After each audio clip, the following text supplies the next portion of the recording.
नमस्कार दोस्तों, welcome to my channel Mithilesh Drishtikon. आज का जो हमारा टॉपिक है वो है सोर्सेस ऑफ इंडियन कॉन्स्टिट्यूशन, जो कि बहुत ही इम्पोर्टेंट टॉपिक है और एग्ज़ाम ओरिएंटेड टॉपिक है, क्योंकि कभी कभी इस टॉपिक से डायरेक्ट क्वेश्चन पूछ लिया जाता है। तो चलिए वीडियो को शुरू करते हैं। इसको आज हम लोग फुल डिटेल में पढ़ेंगे, सब कुछ कवर हो जाएगा इस वन शॉर्ट वीडियो में। तो चलिए वीडियो को शुरू करते हैं। सबसे पहले हम लोग जानते हैं सोर्सेस ऑफ इंडियन कॉन्स्टिट्यूशन का मतलब क्या होता है।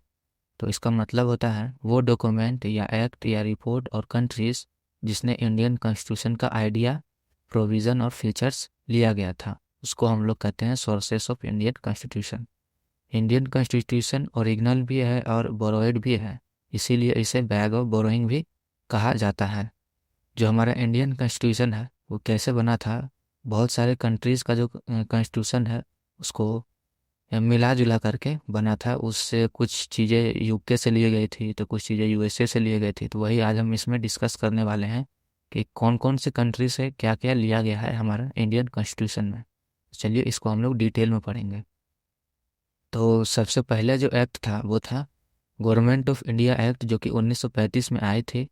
और ये एक्ट को बहुत ही इम्पोर्टेंट सोर्स माना जाता है, क्योंकि ये इंडियन कॉन्स्टिट्यूशन का मेजर पार्ट भी कहा जाता है। क्यों कहा जाता है इसको हम लोग समझते हैं। इस एक्ट से क्या क्या लिया गया था, तो सबसे पहला चीज़ लिया गया था फेडरल सिस्टम। दूसरा चीज़ लिया गया था ऑफिस ऑफ गवर्नर। तीसरा चीज़ लिया गया था जुडिशरी का स्ट्रक्चर। चौथा चीज़ लिया गया था पब्लिक सर्विस कमीशन। पांचवा चीज़ लिया गया था इमरजेंसी का प्रोविज़न। और छठा चीज़ लिया गया था एडमिनिस्ट्रेटिव डिटेल्स। लगभग 2/3 प्रोविज़न इसी एक्ट से लिया गया था, इसीलिए इसको मेजर पार्ट भी कहा जाता है इस एक्ट को। गवर्नमेंट ऑफ इंडिया एक्ट, जो कि 1935 में आई थी, इस एक्ट से लगभग 2/3 प्रोविज़न इसी एक्ट से लिया गया था, इसीलिए इसको major part of the constitution भी कहा जाता है इसको, इस एक्ट को। अब हम लोग बात करते हैं सेकंड नंबर पर ब्रिटिश कॉन्स्टिट्यूशन से क्या क्या लिया गया था।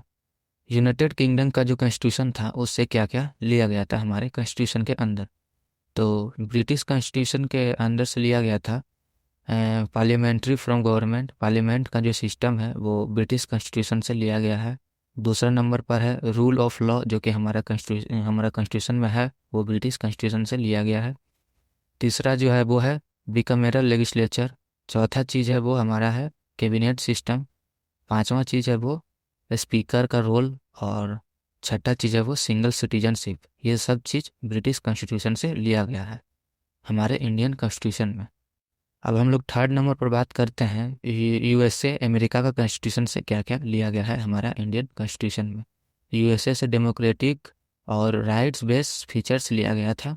तो इसका क्या क्या लिया गया था, तो फंडामेंटल राइट्स जो कि लिया गया है हमारे इंडियन कॉन्स्टिट्यूशन में, तो कहाँ, तो यूएसए से लिया गया है, अमेरिका से। और सेकंड नंबर पर है जुडिशरी रिव्यू, जो कि यूएसए से लिया गया है। और रिटन कॉन्स्टिट्यूशन, जो कि लिया गया है यूएसए से। और इंडिपेंडेंस ऑफ जुडिशरी, ये भी लिया गया है यूएसए से। और impeachment of the president, president का जो हटाने का प्रोसीजर है इम्पीचमेंट, वो भी यूएसए का कॉन्स्टिट्यूशन से ही लिया गया है हमारे कॉन्स्टिट्यूशन में। तो ये सब थे यूएसए का कॉन्स्टिट्यूशन से जो हमारे कॉन्स्टिट्यूशन में लिया गया है। अब हम लोग बात करते हैं चौथा नंबर पर आयरलैंड के कॉन्स्टिट्यूशन से क्या क्या लिया गया है हमारे इंडियन कॉन्स्टिट्यूशन में। तो आयरलैंड का कॉन्स्टिट्यूशन से सोशल वेलफेयर रिलेटेड आइडियाज़ को लिया गया था। तो directive principles of state policy DPSP जो है, जो हमारा इंडियन कॉन्स्टिट्यूशन में डीपीएसपी है, वो आयरलैंड का कॉन्स्टिट्यूशन से लिया गया था। सेकंड लिया गया था method of election of president, president का जो इलेक्शन होता है वो भी लिया गया था आयरलैंड का कॉन्स्टिट्यूशन से ही। नॉमिनेशन ऑफ राज्यसभा मेंबर, जो राज्यसभा का मेंबर जो नॉमिनेशन करता है, नॉमिनेट होते हैं इलेक्शन के लिए, तो वो भी लिया गया था आयरलैंड का कॉन्स्टिट्यूशन से ही।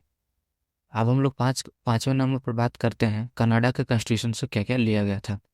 कनाडा से स्ट्रॉन्ग सेंटर वाली फेडरल सिस्टम ली गई थी, जो कि हमारे इंडियन कॉन्स्टिट्यूशन में अभी भी लागू है फेडरल सिस्टम की। तो कनाडा के कॉन्स्टिट्यूशन से लिया गया था सबसे पहले नंबर पर फेडरेशन विथ स्ट्रॉन्ग सेंटर। और रेसिडेंशियरी पावर सेंटर के पास, ये भी लिया गया था वहीं से। और appointment of governor bye centre, ये तीन चीज़ ली गई थी कनाडन कॉन्स्टिट्यूशन से हमारे इंडियन कॉन्स्टिट्यूशन में। अब हम लोग बात करते हैं छठे नंबर पर ऑस्ट्रेलियन कॉन्स्टिट्यूशन से क्या क्या लिया गया था। ऑस्ट्रेलिया का जो कॉन्स्टिट्यूशन है उसे क्या क्या लिया गया था हमारे इंडियन कॉन्स्टिट्यूशन में। सबसे पहला चीज़ लिया गया था कॉन्ग्रुएंट लिस्ट, और दूसरा चीज़ लिया गया था freedom of trade and commerce. तीसरा चीज़ लिया गया था वो था जॉइंट सिटिंग ऑफ पार्लियामेंट। जो जॉइंट सिटिंग ऑफ पार्लियामेंट होती है वो ऑस्ट्रेलिया का कॉन्स्टिट्यूशन से ही लिया गया था। अब हम लोग बात करते हैं जर्मन का कॉन्स्टिट्यूशन से क्या क्या लिया गया था हमारे इंडियन कॉन्स्टिट्यूशन में। तो सबसे पहले तो लिया गया था इमरजेंसी का प्रोविज़न। जो हमारे देश में इमरजेंसी लागू होती है, 3 टाइप का emergency, national emergency, financial emergency, state emergency, जो कि लागू होती है वो जर्मन का कॉन्स्टिट्यूशन से ही लिया गया था। और दूसरा चीज़ लिया गया था suspension of fundamental rights during emergency. इसको भी जर्मनी का कॉन्स्टिट्यूशन से ही लिया गया था। अब हम 8वें नंबर पर बात करते हैं फ्रांस के कॉन्स्टिट्यूशन से हमारे इंडियन कॉन्स्टिट्यूशन में क्या क्या लिया गया था। तो फ्रांस के जो कॉन्स्टिट्यूशन थे वो था Republican from of A government, ये चीज़ लिया गया था फ्रांस के कॉन्स्टिट्यूशन से। और दूसरा है वो आइडल ऑफ लिबर्टी, इक्वलिटी और फेटर्निटी, जो लिया गया था वो फ्रांस के कॉन्स्टिट्यूशन से लिया गया था हमारे इंडियन कॉन्स्टिट्यूशन में। अब हम लोग बात करते हैं 9वें नंबर पर रसिया के कॉन्स्टिट्यूशन से क्या क्या लिया गया था हमारे इंडियन कॉन्स्टिट्यूशन में। तो रसिया का जो कॉन्स्टिट्यूशन था उससे हमारे इंडियन कॉन्स्टिट्यूशन में लिया गया था फंडामेंटल ड्यूटीज़। सेकंड नंबर पर है social, economic and political justice. Yes. और थर्ड नंबर पर है प्रियम्बल का आइडल्स। ये सब लिया गया था रसिया का कॉन्स्टिट्यूशन से हमारे इंडियन कॉन्स्टिट्यूशन में। अब हम लोग बात करते हैं जापान के कॉन्स्टिट्यूशन से क्या क्या लिए गए थे हमारे इंडियन कॉन्स्टिट्यूशन में। तो procedure establish by law, article 21 personal liberty जो है वो हम लोग जापान के कॉन्स्टिट्यूशन से लिए थे। आर्टिकल जो है आर्टिकल 21 जो पर्सनल लिबर्टी है वो हम लोग जापान के कॉन्स्टिट्यूशन से ही लिए थे। अब हम लोग बात कर लेते हैं इंडियन सोर्सेस की। मतलब इंडियन कॉन्स्टिट्यूशन में सिर्फ फॉरेन से ही नहीं लिए गए थे, बल्कि हम कुछ इंडियंस ने भी एक्सपीरियंस करके बनाए गए थे इंडियन कॉन्स्टिट्यूशन में। लगभग तो बहुत सारे चीज़ फॉरेन कंट्री से ही लिए गए थे, लेकिन इंडियंस ने भी कुछ एक्सपीरियंस करके बनाए थे, जो कि आज हम लोग डिस्कस करेंगे कि इंडिया का कॉन्स्टिट्यूशन जब बन रहा था तो कुछ इंडियंस थे जो कि अपना एक्सपीरियंस कर करके बनाए थे, कॉन्स्टिट्यूशन में डाले थे। तो सबसे पहला चीज़ था वो था गवर्नमेंट ऑफ इंडिया एक्ट, जो कि 1919 और 1935 में आए थे। इस एक्ट से लगभग 2/3 प्रोविज़न हम लोग लिए थे और इसे मेजर पार्ट भी कहा गया था इंडियन कॉन्स्टिट्यूशन का, जो कि 1935 में आई थी गवर्नमेंट ऑफ इंडिया एक्ट। तो और दूसरा जो है वो है नेहरू रिपोर्ट, जो कि 1928 में आई थी। और तीसरा जो है वो है ऑब्जेक्टिव रेजोल्यूशन जवाहरलाल नेहरू, जो कि 1946 में आई थी। इससे भी हम लोग बहुत कुछ लिए हैं। और चौथा नंबर में है वो है कॉन्स्टिट्यूएंट असेंबली डेविड्स। और पांचवा जो है वो इंडियन फ्रीडम स्ट्रगल एक्सपीरियंस, ये भी हम लोग इंडियन सोर्स से ही लिए हैं। ये सब थी जो कि इंडियंस ने भी एक्सपीरियंस करके बनाए थे।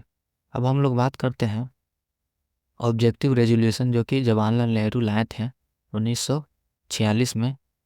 तो उसमें क्या था, पर्पस क्या था, मतलब पर्पस क्या था वो भी हम लोग डिस्कस करेंगे। और इसका जो कौन लाए थे तो वो जवाहरलाल नेहरू लाए थे, इसका हेड जवाहरलाल नेहरू थे। इससे क्या क्या आया था, तो प्रियम्बल का बेस आया था, और सबॉर्डिनेटी आई थी, और जस्टिस, लिबर्टी, इक्वलिटी और फेडरनिटी थी। ये थी हमारी ऑब्जेक्टिव रेजोल्यूशन, जो कि जवाहरलाल नेहरू लाए थे 1946 में। तो ये सब चीज़ थी जो कि इस रेजोल्यूशन में थी। क्या क्या थी, तो सबसे पहले प्रियम्बल का बेस था, दूसरे नंबर पर था सबॉर्डिनेटी था, तीसरे नंबर पर था जस्टिस, लिबर्टी, इक्वलिटी, और चौथे नंबर पर था फेडरनिटी। तो ये थी ऑब्जेक्टिव रेजोल्यूशन 1946 में। अब हम लोग इस टेबल को देख लेते हैं, एग्ज़ाम टेबल को, जो कि हमने बहुत ही मेहनत से बनाई है कि कौन सी कंट्री से क्या क्या चीज़ ली गई थी। तो चलिए एक एक करके हम लोग डिस्कस करते हैं। तो सबसे पहले यूके से क्या लिया गया था, तो पार्लियामेंट्री सिस्टम और रूल ऑफ लॉ लिया गया था। और यूएसए से क्या लिया गया था, तो फंडामेंटल राइट्स और जुडिशरी रिव्यू लिया गया था। और आयरलैंड से क्या लिया गया था, तो डीपीएसपी लिया गया था। कनाडा से क्या लिया गया था, तब वो स्ट्रॉन्ग सेंटर लिए गए थे। ऑस्ट्रेलिया से क्या लिया गया था, तो कॉन्ग्रुएंट लिस्ट ली गई थी। और जर्मनी से क्या लिया गया था, तो इमरजेंसी का प्रोविज़न लिया गया था। फ्रांस से क्या लिया गया था, तो लिबर्टी, इक्वलिटी, फेटर्निटी, ये सब चीज़ फ्रांस से ली गई थी। और हम लोग बात करते हैं अब रसिया के कॉन्स्टिट्यूशन से क्या लिए थे तो फंडामेंटल ड्यूटीज़ लिए थे, और जापान के कॉन्स्टिट्यूशन से क्या लिए थे तो प्रोसीजर एस्टेब्लिश बाय लॉ, और गवर्नमेंट ऑफ इंडिया एक्ट जो कि 1935 में आए थे उससे क्या लिए थे हम लोग तो फेडरल सिस्टम और गवर्नर लिए थे। अब हम लोग बात करते हैं why Indian constitution is unique. जो हमारा इंडियन कॉन्स्टिट्यूशन है उसको यूनिक क्यों कहा गया है, तो इसका जो सबसे पहला रीज़न है वो है हमारा जो इंडियन कॉन्स्टिट्यूशन है वो ब्रोइड आइडियाज़ को इंडियंस कंडीशन के हिसाब से मॉडिफाई करता है। और दूसरा जो वो सबसे बड़ा कारण है वो है फ्लेक्सिबल और रिजिड नेचर का है जो हमारा इंडियन कॉन्स्टिट्यूशन। तीसरा है वो डिटेल एंड रिटन कॉन्स्टिट्यूशन है जो हमारा है। और चौथा जो है वो हमारा कॉन्स्टिट्यूशन जो है वो डेमोक्रेटिक है, फेडरल है और सेकुलर है। इस वजह से जो हमारा इंडियन कॉन्स्टिट्यूशन है वो यूनिक है। अब हम लोग बात करते हैं exam important in one liner, कि हम लोग को एग्ज़ाम में इस टॉपिक के ऊपर से क्या क्या पूछ सकता है। तो सबसे पहले पूछ सकता है कि बैग ऑफ बोरोइंग किसने कहा था इंडियन कॉन्स्टिट्यूशन को, तो वो कहा था आइवोर जेनिंग ने कहा था बैग ऑफ बोरोइंग। और दूसरा वो सबसे इम्पोर्टेंट है, वो बोल सकता है कि डीपीएसपी कहाँ से लिया गया था, तो आयरलैंड के कॉन्स्टिट्यूशन से डीपीएसपी लिया गया था। फंडामेंटल राइट्स कौन सा कॉन्स्टिट्यूशन से लिया गया था, तो यूएसए से लिया गया था। और इमरजेंसी का प्रोविज़न कहाँ से लिया गया था, तो वो जर्मनी से लिया गया था। कॉन्करेंट लिस्ट कहाँ से लिया गया था, तो वो ऑस्ट्रेलिया से लिया गया था। अब हम लोग बात करते हैं इसका जो कंक्लूज़न निकला वो क्या निकला। तो इसका जो कंक्लूज़न निकला वो इंडियन कॉन्स्टिट्यूशन एक कॉपी नहीं बल्कि बेस्ट फीचर का इंटेलिजेंट कॉम्बिनेशन है जो भारत की डाइवर्सिटी और डेमोक्रेसी को रिफ्लेक्ट करता है। तो ये थी हमारी sources of Indian constitution. Thank you.